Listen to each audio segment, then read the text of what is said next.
La Secretaría de Cultura de Tabasco agradece la asistencia a este evento y de manera especial al conferencista invitado, a quien presento a continuación. Javier López Sánchez es miembro del pueblo maya celtal del estado de Chiapas. Es principal y consejero de su comunidad de origen. Es doctor en educación, maestro en lingüística indoamericana y licenciado en educación primaria indígena. Ha sido profesor y conferenciante en diversas universidades de México y en el extranjero. Ha sido impulsor de las universidades interculturales y fundador de las escuelas normales interculturales de México. Es autor de diversos textos educativos, formación docente, culturas y lenguas indígenas, evaluación, derechos humanos, gramáticas y literatura en lengua maya celtal, entre otros. Ha sido especialista invitado en materia de derechos indígenas y lingüísticos por la Organización de las Naciones Unidas y también por la Suprema Corte de Justicia de Perú en temas sobre pluralismo jurídico, derechos indígenas y derechos lingüísticos de los pueblos indígenas. Ha recibido el reconocimiento por su labor en favor de los idiomas indígenas por la UNESCO, la Secretaría de Gobernación de México y la United for Solidarity. Recibió el Premio Nacional de Mejora a la Gestión Pública. Le ha sido conferido el título de Rector Decano de Honor y Dignidad con grado Magister Laudet por la Asociación de Rectores de la República Argentina.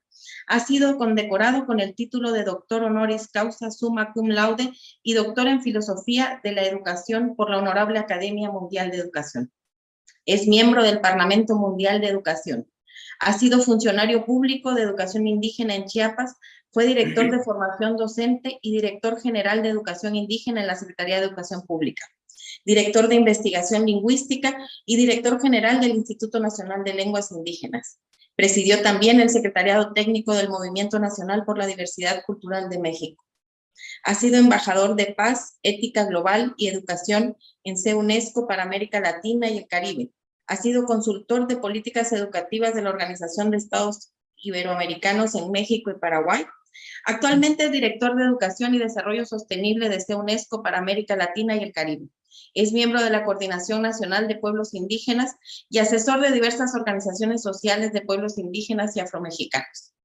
En la conmemoración del Día Internacional de los Pueblos Indígenas 2022, agradecemos al doctor Javier López Sánchez por su participación con la conferencia El uso social de las lenguas y la educación intercultural. Adelante, doctor.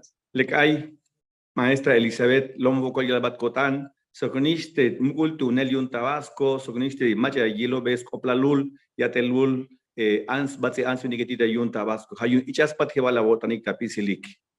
Bueno, maestra Elizabeth, he saludado en mi lengua madre, en la lengua maya tzeltal, y he dicho, maestra Elizabeth, muy buen amanecer, saludo y reverencio la grandeza de tu corazón, asimismo saludo al gobierno de Tabasco, a la Secretaría de Cultura por hacer este enorme esfuerzo de aprovechar los medios que hoy tenemos y reflexionar efectivamente en torno del Día Internacional de la Lengua Materna.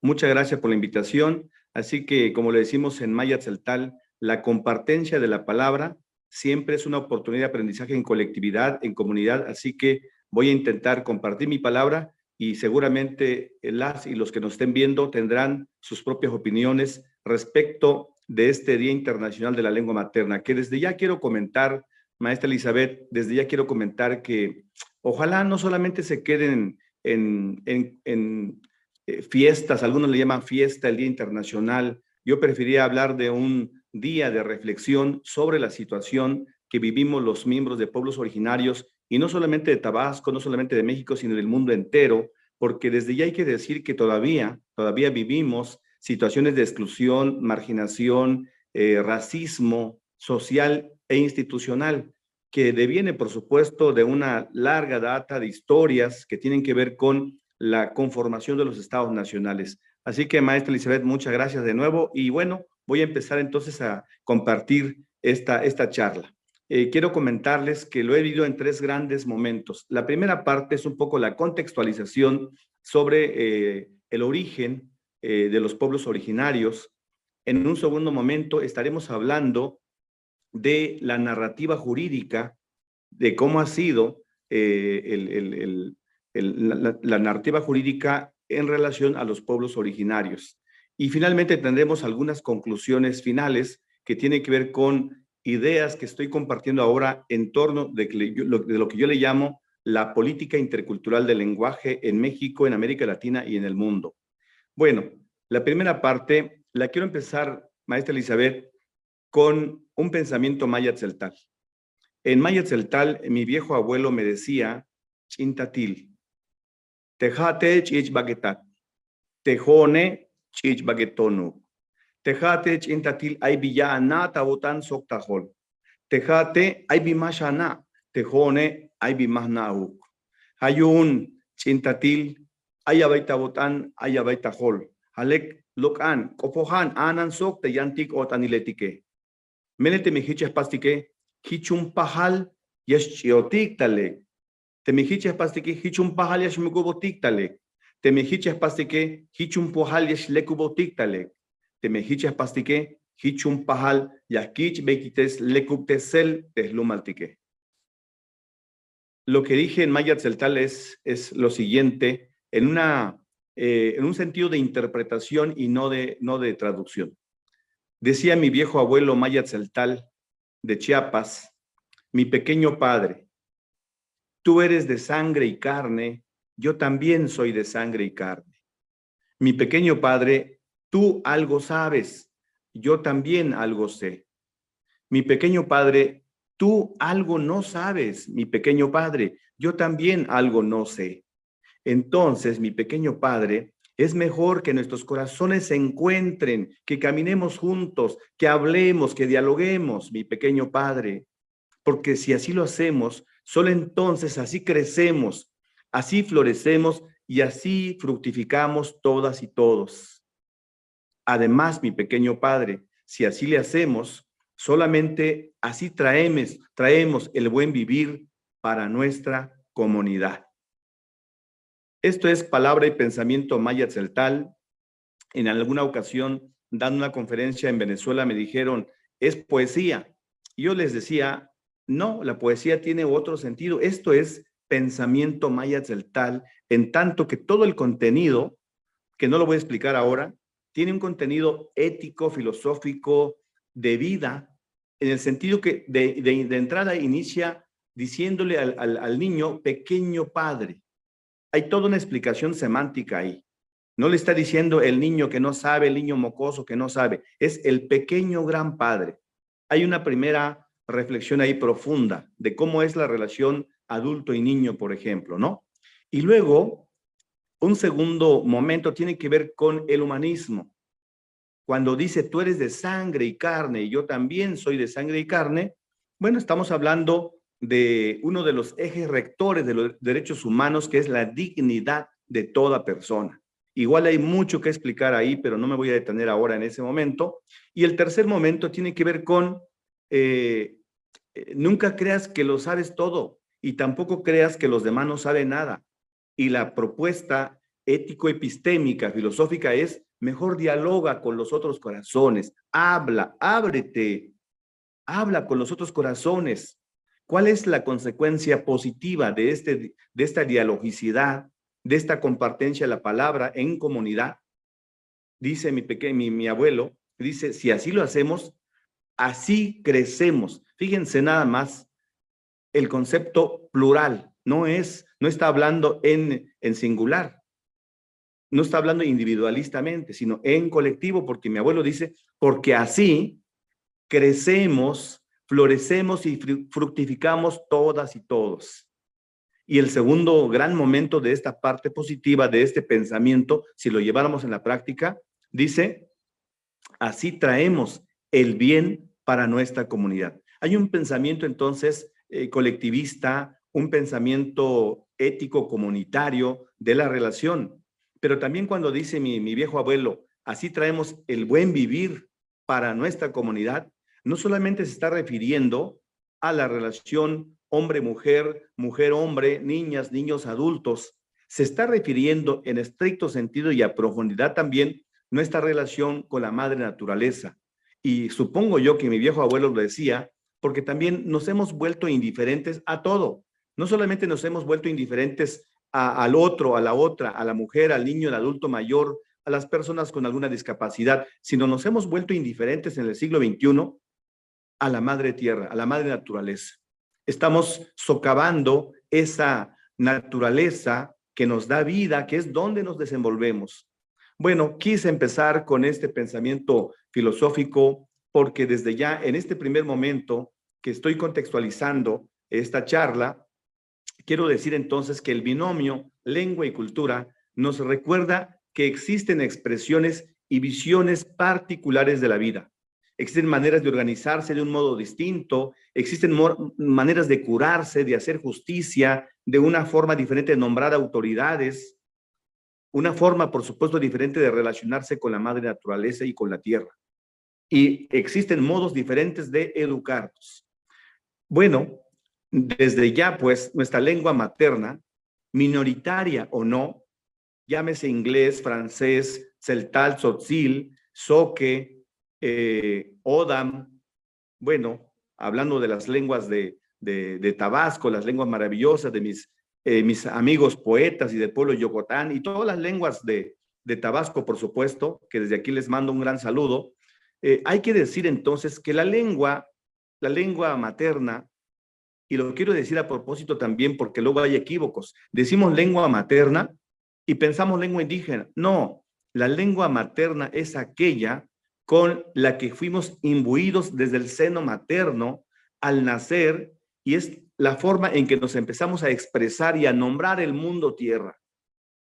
Desde ya hay que decir la importancia de este binomio lengua y cultura, porque el lenguaje es la expresión de los sentimientos, de las emociones de un sujeto, y si es desde la visión colectiva es mucho mejor. Entonces, hablar de la lengua y vinculado con la cultura, estamos hablando de una cuestión sumamente fundamental. A propósito entonces de la lengua, hemos de decir junto con Vygotsky que, porque él decía que el idioma materno es un asunto íntimo, incluso dice él, al que acudiríamos cuando se nos presenta una emoción, incluso cuando estamos ya, hay que decirlo así, en nuestros últimos momentos de la vida. Dicen estos investigadores que el pensamiento en que piensa uno y esta doble reflexividad de la lengua es la lengua materna, cualquiera que sea. Y bueno, hay que decir también que el lenguaje es un elemento clave para la vida emocional, para la cuestión cultural e intelectual de las personas y los colectivos sociales. Hay que decir también que la historia del lenguaje y la historia de la cultura fluyen, de verdad, fluyen por cauces paralelos en el sentido de que el vocabulario de una lengua refleja la cultura a cuyo servicio se encuentra. Esto es sumamente fundamental. De modo que hay que decir que la lengua tiene que ver también con la construcción de la imagen del individuo. Esto es fundamental porque tiene que ver con la identidad y el sentido de pertenencia. La lengua es fundamental, no solamente es una de las características, hay muchas más, pero la lengua es fundamental. De modo que las formas de comunicarse y de actuar están impactados por las formas culturales. Nuestra cosmovisión, pues, permea nuestros hábitos, nuestras costumbres, nuestras tradiciones y todo lo que realmente nos rodea. La expresión de estos valores, ideas y sentimientos se encuentran, una vez más hay que decirlo, íntimamente imbuidos en la lengua.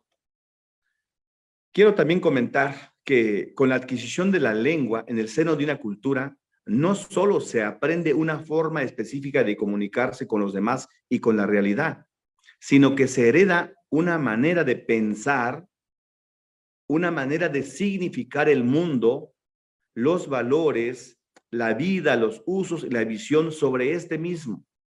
La lengua, pues, contiene y expresa la idea del mundo y la realidad. Entonces, este binomio lengua y cultura realmente es maravilloso, y hay que decir también que la lengua es el soporte para generar y organizar el conocimiento. Yo siempre he dicho que con la lengua expresamos sentimientos, emociones, pero también conocimientos y experiencias de vida, el lenguaje. En este caso, el lenguaje oral. Hay otras formas de lenguaje, por supuesto, con las que se pueden expresar estos sentimientos. La idea es que el individuo puede comprender y generar nuevas expresiones del pensamiento en el marco de la o las lenguas que haya adquirido a partir de su interacción y experiencia social en una cultura. Pero bueno, esta primera gran parte que tiene que ver con formas, decíamos, de pensamiento, construcción de conocimientos ancestrales, nos tendríamos que preguntar qué pasó con estas culturas, qué ha pasado, no solamente en Tabasco, en México, en América Latina, qué pasó con estas grandes culturas. ¿Existen hoy? Y lo pregunto a propósito porque hoy, a propósito del Día Internacional de la Lengua Materna, perdón, de los pueblos indígenas, se habla de los pueblos indígenas como del pasado, como de la historia. Y aquí estamos. Ahí está el pueblo Yocotán en Tabasco. El pueblo que se me escapa el nombre ahorita, de los que yo tuve la oportunidad de estar ahí trabajando fuertemente, revitalizando la lengua, se me va ahorita, creo que están, bueno, a ver si me acuerdo ahorita, cerca de Tabasco, el pueblo que tenía ya pocos hablantes, a ver si ustedes me ayudan a recordar. Ayapaneco, Soque El Ayapaneco. pueblo ayapaneco, así hayan sido 2 hablantes, pero son lenguas en franca dificultad por muchos problemas, por supuesto, sociales, culturales, económicos y políticos. En fin, la pregunta es ¿qué pasó? Repito, se habla hoy, y hay que reflexionarlo en el Día Internacional de los Pueblos Indígenas, que los pueblos indígenas aquí estamos, aquí existimos, seguimos pensando. Obviamente, muchas culturas y pueblos debilitados. ¿Pero por qué? ¿Qué pasó con todo esto? Permítame entonces hacer referencia a 3 elementos fundamentales y que tienen que ver con la construcción de los estados nacionales en esta forma de relacionarse con los pueblos originarios. A ver, número 1, en esta segunda parte que le estoy llamando la construcción de los estados nacionales, el derecho indígena y el monismo social, cultural, económico y político. Empecemos con la primera parte, lo que se llama la colonialidad del poder. Es que esta fue la primera parte con la que nos dieron todos los pueblos originarios. La colonialidad del poder tiene que ver con la invasión de nuestros territorios vía lo militar. Vean, nos dieron en la parte donde nos duele mucho, porque hablar del territorio no es un asunto menor. En tanto que es la casa, la madre tierra, donde nos desenvolvemos, donde crecemos, donde florecemos, donde fructificamos. Entonces, hubo una invasión terrible de nuestros territorios, vía lo militar. Este es lo que estoy llamando yo la colonialidad del poder. Pero no conformes, los invasores, pudiéramos decirlo, llegan a un segundo momento, porque querían totalmente acabarnos. El segundo momento le estamos llamando la colonialidad epistémica o la colonialidad del pensamiento. Y aquí fue donde nos metieron ideas diferentes al pensamiento colectivista maya tzeltal y empezamos por supuesto, a experienciar otras formas de vida que no son negativas, déjenme decirles, Aquí el problema que estoy tratando de explicar es que trataron de imponernos otras formas de pensamiento por encima de los pensamientos de los pueblos originarios. Ese es el problema. No estoy yo, digamos, diciendo que las otras culturas no sirvan. Solamente estoy diciendo que nos impusieron, como dice Max Weber, habla de la imposición-dominación, por ejemplo, ¿no? Ese es el asunto. Y nos empezaron a meter ideas desde las perspectivas positivista, evolucionista, que es esta idea de solamente sobrevive el más fuerte, la ley del más fuerte, ¿no? Pero esta idea evolucionista positivista se conjuga hoy en el siglo XXI, con el llamado neoliberalismo, con una visión individualista, nada colectivista, una visión indiferente a todo lo que es diferente. Hoy vivimos grandes problemas, por ejemplo, veamos, no solamente con los pueblos indígenas, en general, la tremenda situación social que vivimos hoy a propósito de las mujeres. Se dice que 4 de cada 10 mujeres son asesinadas en sus propios hogares. Estos son datos reales, a nivel nacional me refiero, no de Tabasco, por supuesto. y 70% de las mujeres sufren violencia de género. Bueno, debe ser violencia social, familiar, violencia política, en fin, pero por cuestión de género. Me pregunto yo, ¿por qué esa indiferencia contra las mujeres? ¿Por qué hemos llegado a este grado? Este es un ejemplo. Ahora bien, el CONAPRED, sus últimos estudios dicen que las personas de origen indígena sufren exclusión y es estructural, sistémico, por ser indígenas, porque no hablan bien el español. Bueno, yo fui parte de ese proceso porque yo no hablaba nada de español. Yo empecé a hablar español hasta los 7 años y evidentemente tenía dificultades para expresar algunas frases en español. Yo recuerdo que en la escuela, una escuela indígena, mi maestro indígena nos decía, tienen que aprender a pronunciar bien la R. En lugar de decir carro, decía yo caro. Recuerdo que cuando intenté decir caro, quería decir carro, mi maestro me decía, no seas bruto, no se dice así, se dice carro. Y me acuerdo que me hincó fuera del salón de clases, no solo yo, muchos compañeritos, ¿no?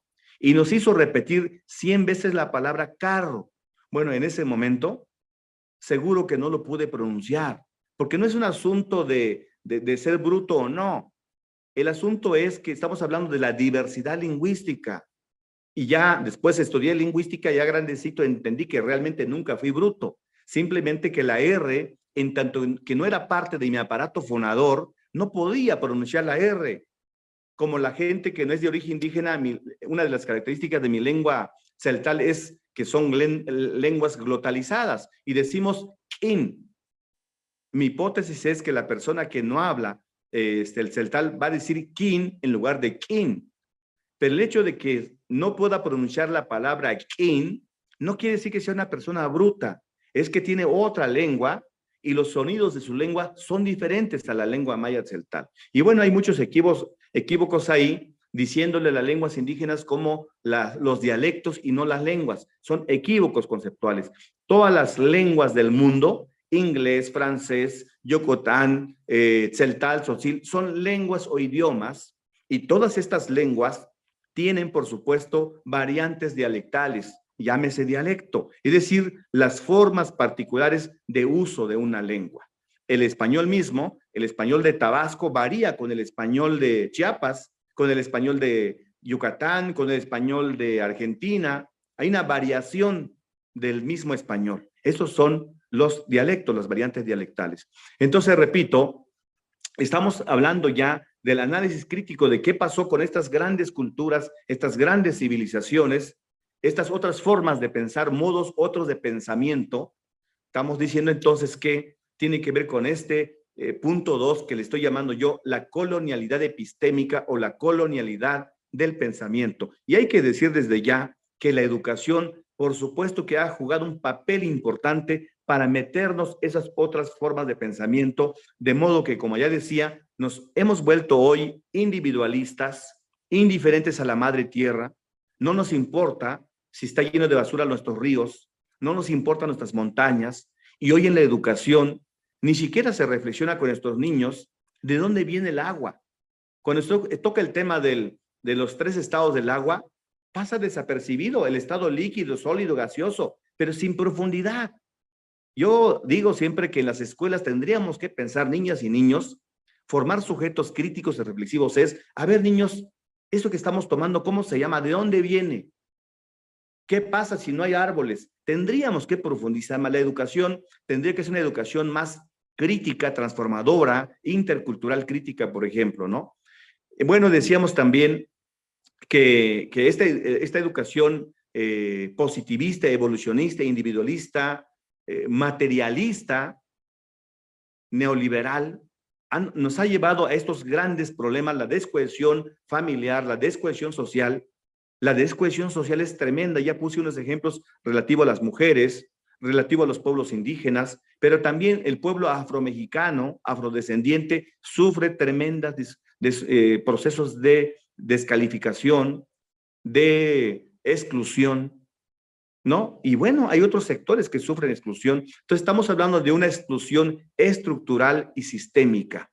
Pero bueno, en la primera parte decíamos que mi viejo abuelo me refería que todos somos de sangre y carne, que todos somos humanos, ¿por qué entonces esa indiferencia contra los demás? En términos poéticos, el gran poeta Octavio Paz, y que se vincula con la ética y la alteridad, él decía, yo no soy yo si no es en relación con la otra y el otro. Yo soy yo porque hay otro que me da, otra persona que me da identidad.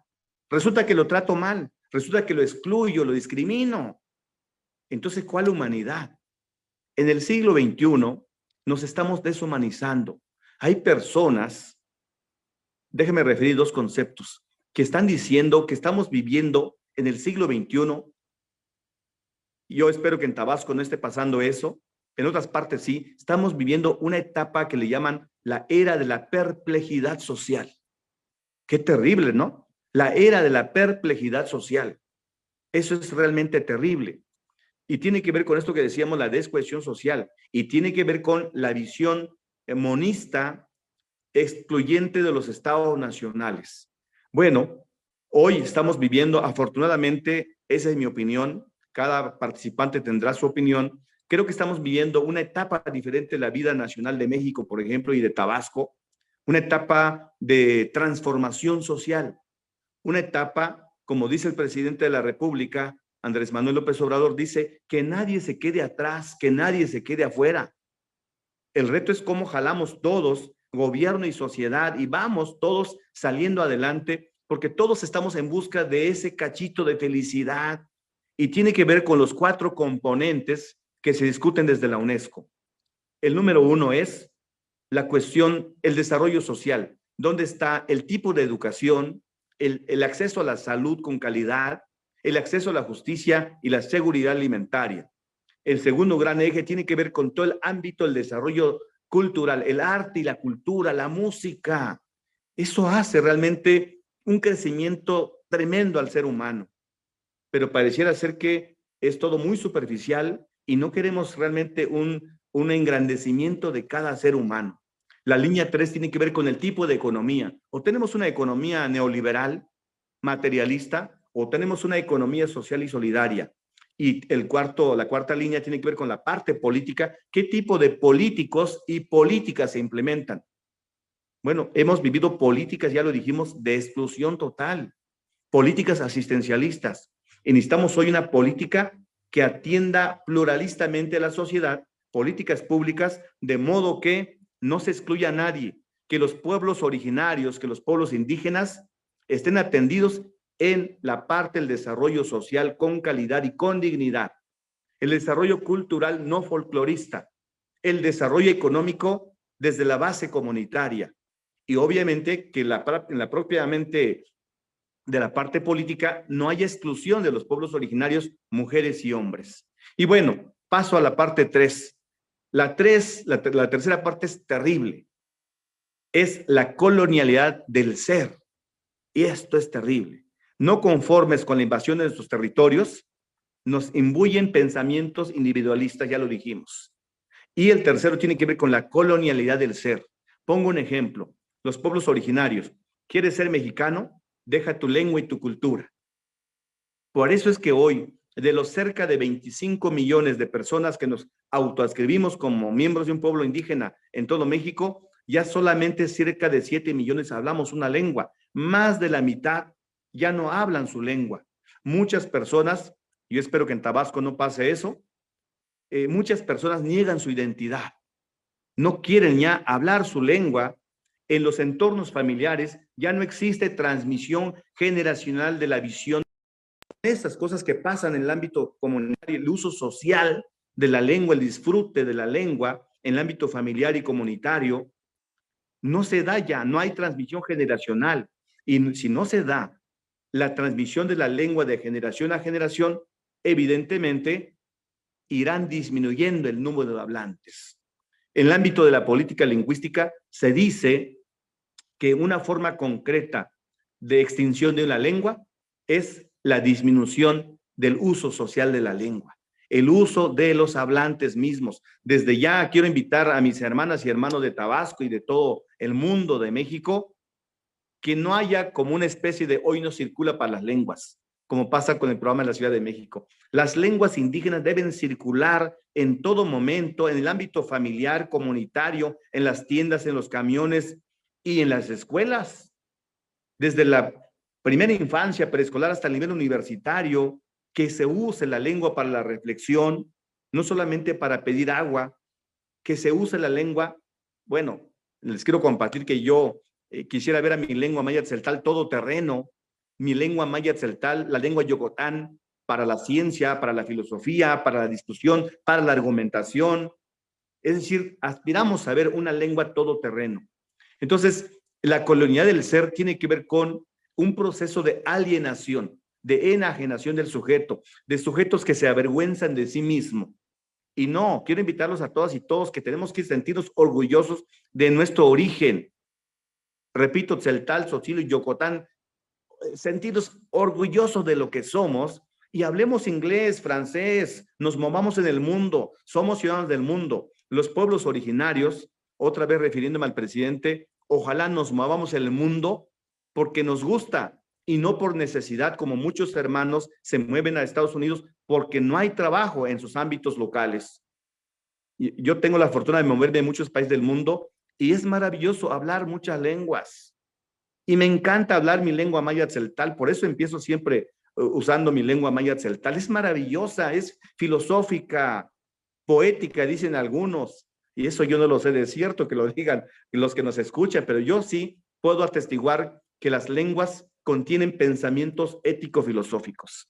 Bueno, este es un poco el análisis de los estados nacionales que lo quiero vincular los estados monistas excluyentes. Y yo decía, hoy estamos viviendo un gobierno de la cuarta transformación más pluralista, más incluyente, más democrático, más intercultural. Ahora bien, revisemos rápidamente. Los pueblos originarios, hoy 9 de agosto, hay que decirlo, los pueblos originarios hemos sido excluidos no solamente socialmente, hemos sido excluidos constitucionalmente. Rápidamente la revisión. La Constitución de Cádiz de 1812, no lo voy a explicar para que lo revisen, no existen en la ley los pueblos indígenas. La de 1814, en tiempos de Morelos, tampoco, y se supone que estos líderes eran conscientes de la situación social, pero vean, ni en el tiempo de Morelos no estuvimos en las leyes. Me refiero a la Constitución de 1812, en la de 1814 no existíamos. Y en la de 1824, que duró hasta 1835, tampoco estuvimos. Lo estoy diciendo porque no hay tiempo para explicar, pero ojalá otros revisen las constituciones de las que me estoy refiriendo y no existíamos en las leyes. Bueno, la Constitución de 1857, que muchos lo ubican con características vanguardistas, progresistas, porque se refería a que el poder dimana del pueblo. Perfecto, maravilloso, yo estoy de acuerdo, pero no existen los derechos indígenas en esta Constitución de 1857. Ahora bien, la de 1917, que es la que perdura hasta nuestros días, tampoco estábamos en la Constitución de 1817, ni los pueblos afromexicanos ni los pueblos originarios estábamos en la Constitución, es decir, no éramos por eso considerados mexicanos, éramos ahí entrenaditos, ahí medios incluidos. No éramos incluidos. ¿Cuándo somos reconocidos realmente como miembros de pueblos originarios? Por ejemplo, México. ¿Cuándo México reconoce que tiene pueblos originarios? Lo negó por mucho tiempo México. Duele decirlo, pero más nos duele reconocerlo. Es hasta 1992 que toman del mismo constituyente de 1917, hasta 1992 es cuando por primera vez México reconoce que México es pluricultural, plurilingüe y tiene pueblos originarios. Pero hay que decir que esta reforma del 92 fue solamente un atisbo, una adición al artículo 4º constitucional. Y bueno, tuvo que haber un levantamiento armado zapatista de Chiapas, por cierto, para que hubiera otra reforma un poco más profunda. Y terrible, hay que decir. La reforma del 2001, la reforma del artículo 2 constitucional, que efectivamente hoy dice que México es un país pluricultural y plurilingüe, pero tiene un pequeño gran problema. El artículo 2 de la reforma del 2001 dice que los pueblos indígenas somos sujetos de interés público. Ah, carambas, por eso nos ven como niños que nos tienen que llevar de la mano entonces, porque no somos sujetos de derecho público. Hoy, hermanas y hermanos, nuestro reclamo, nuestra subversión epistémica, nuestra subversión crítica tiene que ser en el sentido de reclamar y pedir que seamos reconocidos en la Constitución como sujetos de derecho público y no solamente sujetos de interés público. Esta parte es fundamental, como muchos seguramente lo entenderán, implica que los pueblos indígenas nos den la personalidad jurídica. Ese es el asunto. Si no tenemos personalidad jurídica, bueno, no podremos reclamar nada porque no tenemos personalidad jurídica. Este tema realmente es fundamental. Y bueno, junto con toda esta parte, un poquito de avance más, en el 2003 sale a la luz pública la Ley General de Derechos Lingüísticos, que me tocó vivirla. Fui director general del INALI. Pues es maravillosa esta ley del 2003 sobre los derechos lingüísticos de los pueblos indígenas. Al principio dijimos la importancia del uso de la lengua en el ámbito social y en el ámbito institucional. ¿Y qué dice la ley de derechos lingüísticos?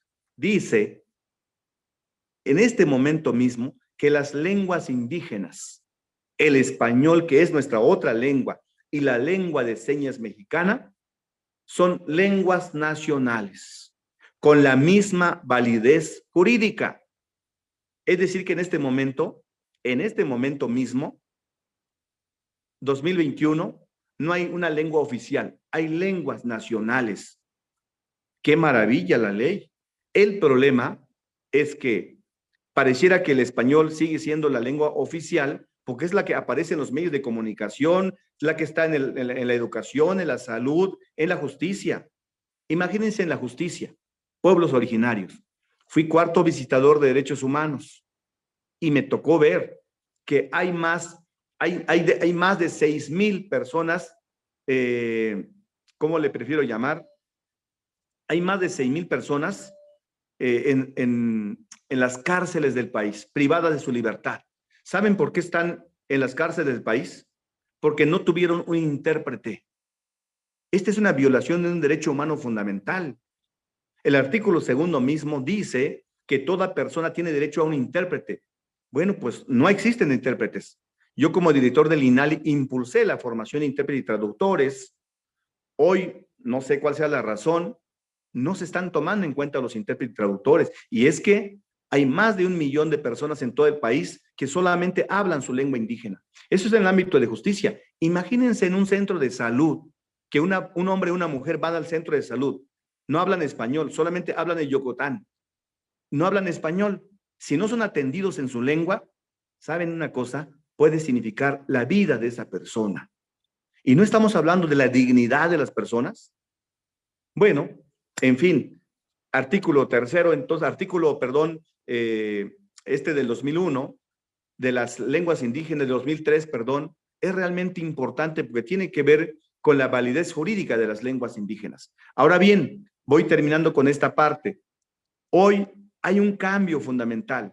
Me tocó ser también redactor del artículo 3 constitucional a propósito de la educación. Y hoy tenemos un avance en el marco jurídico porque estamos hablando que el artículo 3 hoy dice que en México debe haber una educación plurilingüe y pluricultural para todas y todos los mexicanos.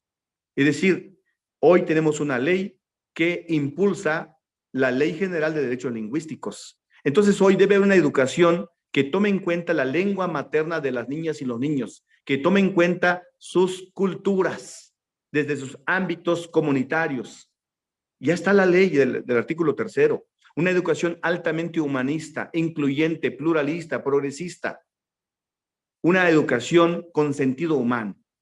En fin, ya para ir cerrando entonces, mi participación, quiero solamente agregar que en este día tenemos que reflexionar. Si bien tenemos avances, falta mucho más. En el ámbito político, por ejemplo, falta más participación efectiva de los pueblos originarios. Yo quiero comentar que estoy impulsando a nivel nacional y a nivel internacional, en el ámbito político, algo que le estoy llamando poder ciudadano progresista. Esto es, que no seamos apáticos a la política, porque la política, como dice el presidente, la política y el poder, desde la idea de la virtud de servicio a la comunidad, no son malas. Entonces hay que tomar el poder. Hermanas y hermanos, hoy 9 de agosto los quiero invitar a que no seamos indiferentes a la política, porque la política y el tipo de políticos que tengamos tiene que ver con el desarrollo social, el desarrollo cultural y el desarrollo económico. Si tenemos una visión política pluralista, incluyente, intercultural, progresista, así va a ser en el desarrollo social, cultural y económico. Si tenemos una política neoliberal, nos va a impactar terriblemente. Y bueno, vamos a seguir sufriendo procesos de empobrecimiento, no solamente económico, empobrecimiento cultural, empobrecimiento lingüístico, empobrecimiento filosófico. Entonces, yo creo que tenemos que trabajar fuertemente desde la base local, comunitaria, y qué bueno, ojalá sea junto con nuestro gobierno. Hoy, repito, tenemos un gobierno con una perspectiva de transformación social y perdón que lo diga, tenemos que aprovechar este momento histórico de México para que todos caminemos para un Tabasco grandioso, un Tabasco con una sociedad unida. Sí tenemos diferencias, pues sí, que están los indígenas, los mestizos, pero somos seres humanos.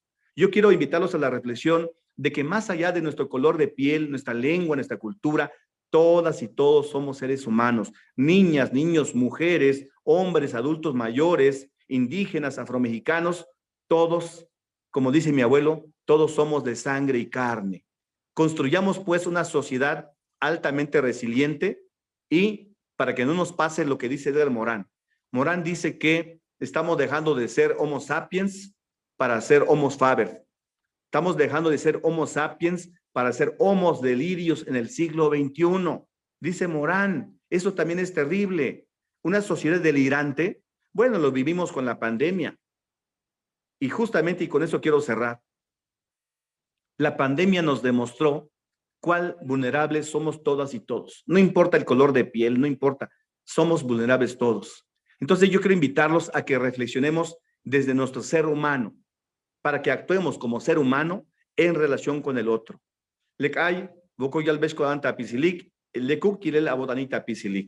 Gracias da mi corazón a todas y todos por la compartencia de la palabra, que sus corazones y sus pensamientos estén siempre, siempre muy grandiosos y tratemos de ser todas y todos muy felices. La vida es maravillosa, pero también es corta. Demos lo mejor de nosotros para una mejor sociedad. Muchas gracias. Definitivamente, doctor, los agradecidos somos las personas que hemos tenido la oportunidad de escucharte. Hablar de una lengua indígena en un espacio público es de por sí ya un acto de resistencia. Esto que nos compartes nos deja muchas reflexiones sobre lo que aporta una lengua a la vida de un individuo.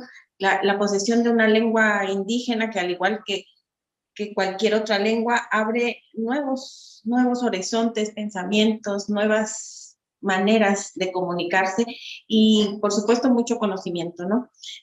Mucha de nuestra historia hubiera quedado sepultada, no la conoceríamos si no hubieran existido los estudiosos de estas lenguas que se empeñaron en conocer los secretos de las lenguas originarias. Qué orgullo es poseer una de ellas. Nos lo transmites con la fuerza de tus palabras. Y bueno, el reconocimiento es una tarea que como sociedad tenemos todavía pendiente, ¿no? Entonces, es la intención de poner estos temas en la sociedad de México y de Tabasco, por supuesto. Así que te reitero las gracias y el gusto de haberte conocido a través de esta interacción que hemos tenido. Muchas gracias. Maestra Elizabeth, muchas gracias y felicitaciones al gobierno de Tabasco por lo grandioso que están trabajando. Un abrazo a todas y todos. Lo recibimos con mucho cariño de parte del secretario, también te hacemos extensivo este agradecimiento. Y pues bueno, Luis, yo creo que ya quedamos.